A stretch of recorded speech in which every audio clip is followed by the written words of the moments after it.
Πάμε να φτιάξουμε το πιο εύκολο carrot cake που υπάρχει. Πριν όμως, κάντε ένα like στο βίντεο, καθώς με αυτόν τον τρόπο μας βοηθάτε να συνεχίζουμε. Ζάχαρη, αυγά, ηλιέλαιο και ανακατεύουμε για 2 με 3 λεπτά.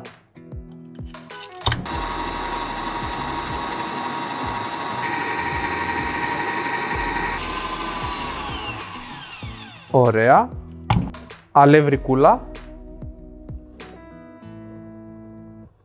baking powder, κανέλα, μοσχοκάριδο, ινδοκάριδο. Ανακατεύουμε μέχρι να ομογενοποιηθούν.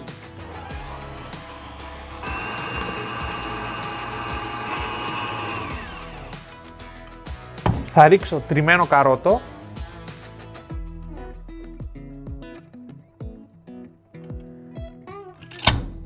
Θα ξαναανακατέψω. Τέλεια.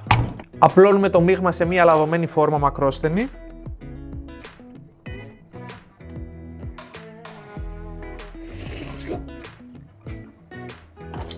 Ψήνουμε σε προθερμασμένο φούρνο στον αέρα στους 160 βαθμούς για περίπου 1 ώρα και 10 λεπτά. Το κέικ είναι έτοιμο.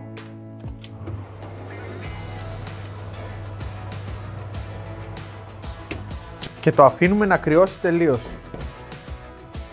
Το κέικ μας έχει κρυώσει, το έχουμε ξεφορμάρει και πάμε να φτιάξουμε την κρέμα τυριού. Βούτυρο, άχνη, βανιλίνη και ανακατεύουμε.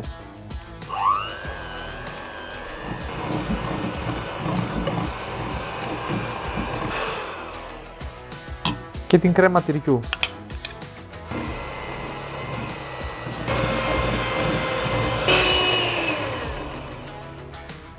Και τώρα θα απλώσουμε το frosting πάνω από το cake.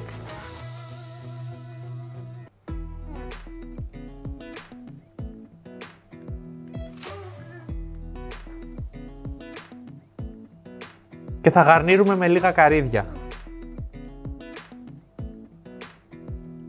Αυτά είναι.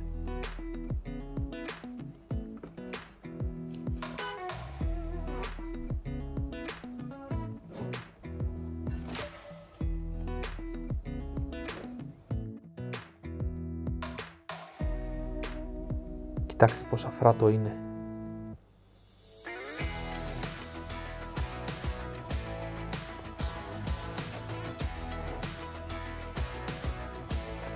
Πραγματικά το κέικ είναι τόσο αφράτο και νόστιμο που δεν καταλαβαίνεις καθόλου ότι έχει καρότο. Μπορείτε να το κάνετε και χωρίς την κρέμα τυριού, αλλά πιστέψτε με, αυτή είναι που το απογειώνει. Εσείς κάντε like στο βίντεο και πείτε μου στα σχόλια ποια θέλετε να είναι η επόμενη συνταγή. Και φυσικά μην ξεχάσετε να κάνετε εγγραφή στο κανάλι για να βλέπετε όλες τις συνταγές που ανεβάζουμε.